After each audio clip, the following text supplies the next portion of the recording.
My friends, how marvelous it is to see you again. I've begun to greatly look forward to your visits. Now come, have a seat, and allow me, James La Démence, your guide to the ghoulish, to regale you with a story of another visitor I've entertained.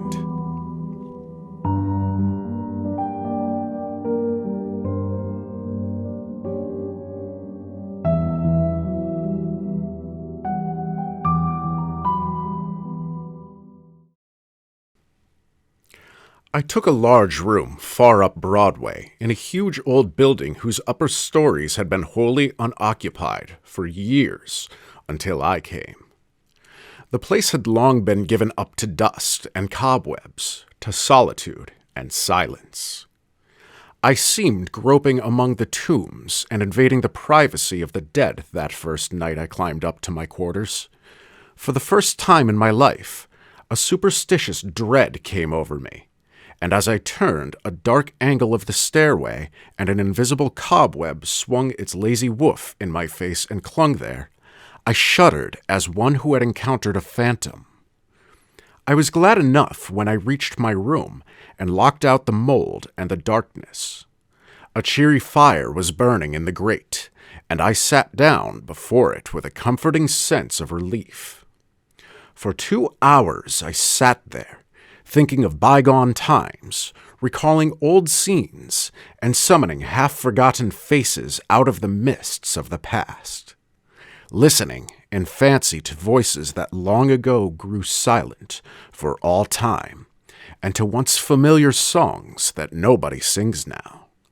And as my reverie softened down to a sadder and sadder pathos, the shrieking of the winds outside softened to a wail.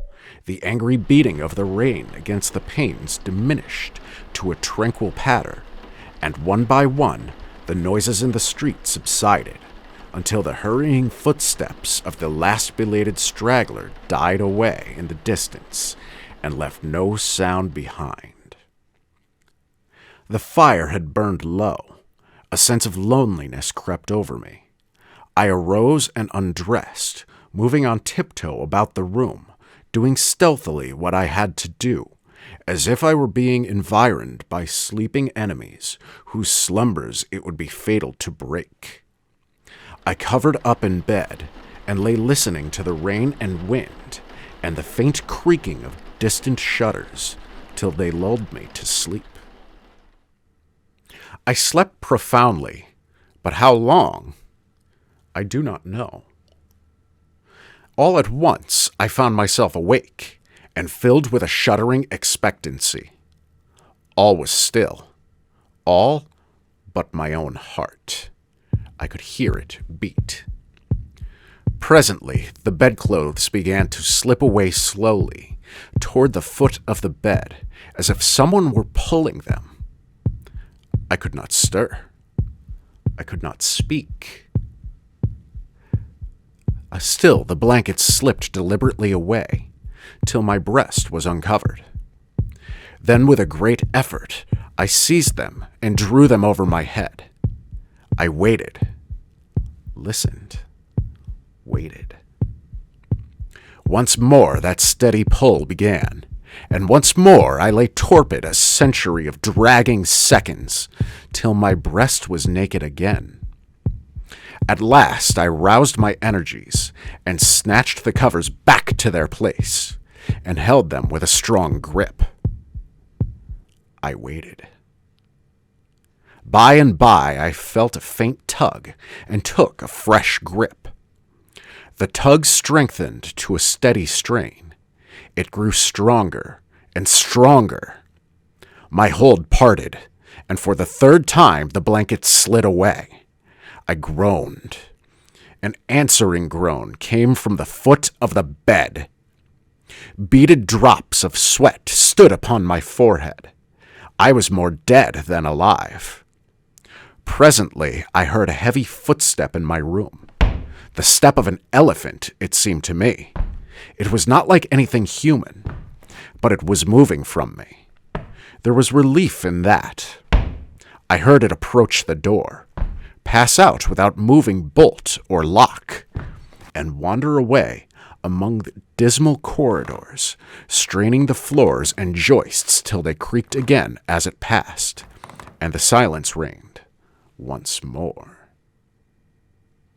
When my excitement had calmed, I said to myself, "This is a dream, simply a hideous dream." And so I lay thinking it over until I convinced myself that it was a dream, and then a comforting laugh relaxed my lips, and I was happy again. I got up and struck a light, and when I found that the locks and bolts were just as I had left them, another soothing laugh welled in my heart and rippled from my lips. I took my pipe and lit it, and was just sitting down before the fire when down went the pipe out of my nerveless fingers. The blood forsook my cheeks, and my placid breathing was cut short with a gasp. In the ashes on the hearth, side by side with my own bare footprint, was another, so vast that in comparison mine was but an infant's. Then I had had a visitor, and the elephant tread was explained. I put out the light and returned to bed, palsied with fear. I lay a long time peering into the darkness and listening. Then I heard a grating noise overhead, like the dragging of a heavy body across the floor. Then the throwing down of the body, and the shaking of my windows in response to the concussion.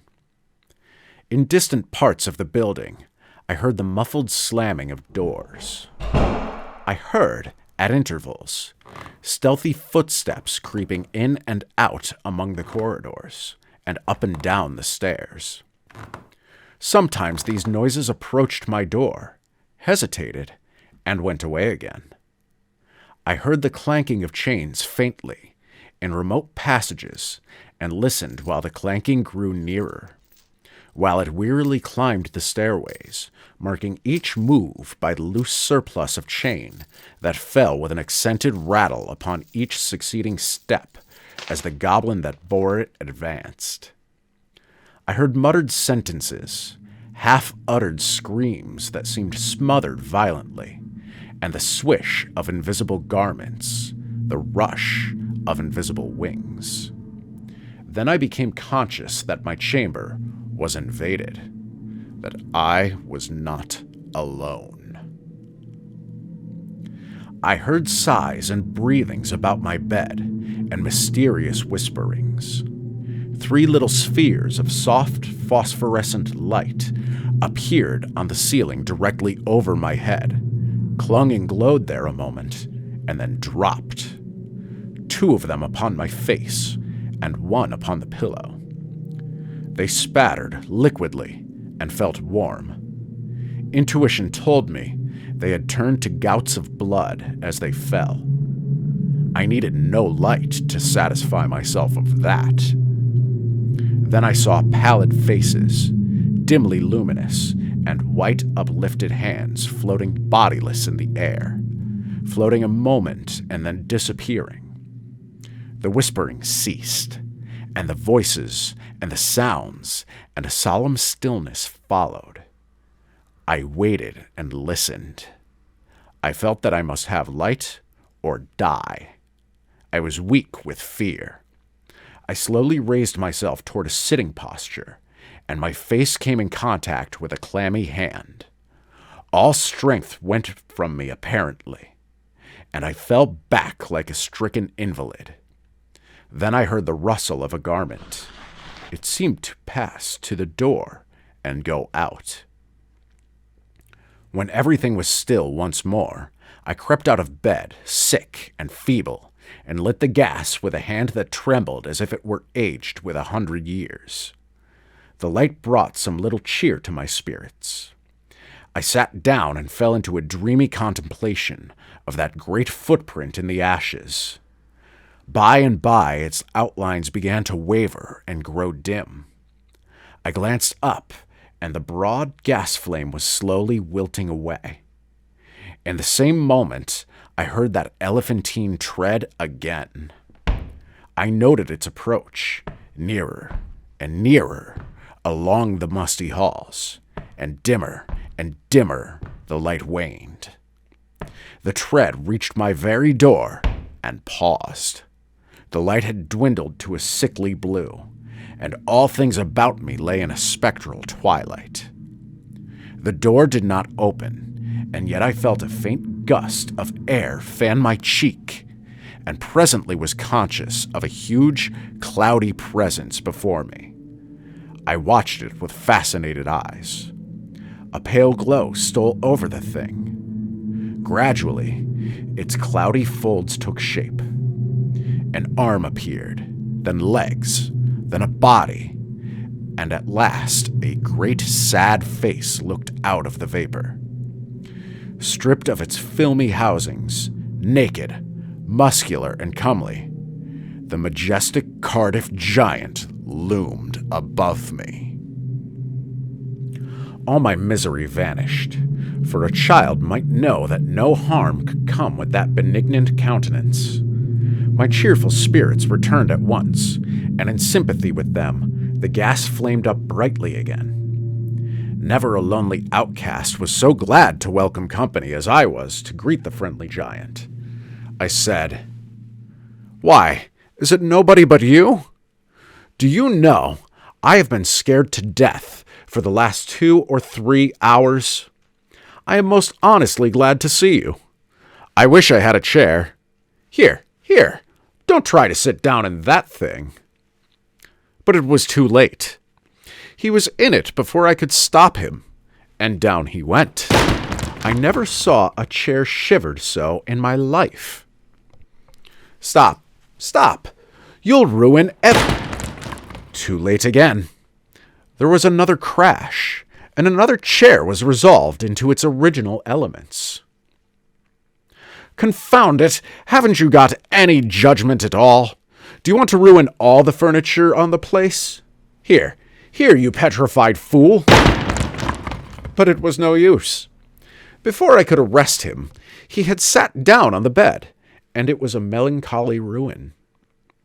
Now, what sort of way is that to do? First you come lumbering about the place, bringing a legion of vagabond goblins along with you to worry me to death, and then, when I overlook an indelicacy of costume, which would not be tolerated anywhere by cultivated people, except in a respectable theater, and not even there if the nudity were of your sex, you repay me by wrecking all the furniture you can find to sit down on. And why will you? You damage yourself as much as you do me. You have broken off the end of your spinal column and littered up the floor with chips of your hams till the place looks like a marble yard. You ought to be ashamed of yourself. You're big enough to know better. Well, I will not break any more furniture. But what am I to do? I have not had a chance to sit down for a century. And the tears came into his eyes. Poor devil, I said. I should not have been so harsh with you. And you are an orphan too, no doubt. But sit down on the floor here. Nothing else can stand your weight. And besides, we cannot be sociable with you away up there above me. I want you down where I can perch on this high-counting house stool and gossip with you face to face. And so he sat down on the floor and lit a pipe which I gave him, threw one of my red blankets over his shoulders, inverted my sitz-bath on his head, helmet fashion, and made himself picturesque and comfortable. Then he crossed his ankles while I renewed the fire and exposed the flat, honeycombed bottoms of his prodigious feet to the grateful warmth. What is the matter with the bottom of your feet and the back of your legs, that they are gouged up so? Infernal chilblains. I caught them clear up the back of my head, roosting out there under Newell's farm. But I love the place. I loved it as one loves his old home. There is no peace for me like the peace I feel when I am there. We talked along for half an hour, and then I noticed that he looked tired and spoke of it. Tired? He said. Well, I should think so. And now I will tell you all about it, since you have treated me so well. I am the spirit of the petrified man that lies across the street there in the museum. I am the ghost of the Cardiff giant. I can have no rest, no peace, till they have given that poor body burial again. Now what was the most natural thing for me to do? To make men satisfy this wish. Terrify them into it. Haunt the place where the body lay. So I haunted the museum night after night. I even got other spirits to help me. But it did no good, for nobody ever came to the museum at midnight. Then it occurred to me to come over the way and haunt this place a little. I felt that if I ever got a hearing, I must succeed, for I had the most efficient company that perdition could furnish. Night after night, we had shivered around through these mildewed halls, dragging chains, groaning, whispering, tramping up and down stairs till, to tell you the truth, I am almost worn out. But when I saw a light in your room tonight, I roused my energies again and went at it with a deal of the old freshness. But I am tired out. Give me, I beseech you, give me some hope. I lit off my perch in a burst of excitement and exclaimed, "This transcends everything! Everything that ever did occur! Why, you poor, blundering old fossil, you have had all your trouble for nothing. You have been haunting a plaster cast of yourself. The real Cardiff giant is in Albany. A fact. The original fraud was ingeniously and fraudfully duplicated and exhibited in New York as the only genuine Cardiff giant, to the unspeakable disgust of the owners of the real Colossus, at the very same time that the latter was drawing crowds at a museum in Albany. Confound it! Don't you know your own remains?"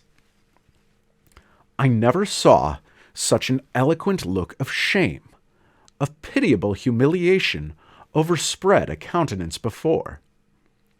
The petrified man rose slowly to his feet and said, Honestly, is that true? "As true as I am sitting here." He took the pipe from his mouth and laid it on the mantel, then stood irresolute a moment, unconsciously, from old habit, thrusting his hands where his pantaloons' pockets should have been, and meditatively dropping his chin on his breast, and finally said, Well, I never felt so absurd before. The petrified man has sold everybody else, and now the mean fraud has ended by selling its own ghost. My son, if there is any charity left in your heart for a poor friendless phantom like me, don't let this get out. Think how you would feel if you had made such an ass of yourself. I heard his steady tramp die away, step by step, down the stairs and out into the deserted street, and felt sorry that he was gone. Poor fellow. And sorrier still that he had carried off my red blanket and my bathtub. And so it seems the time has come for me to part ways with a friend once more. But though you may wander far and wide, I will hope beyond hope that you find your way back to me for another story of suspense.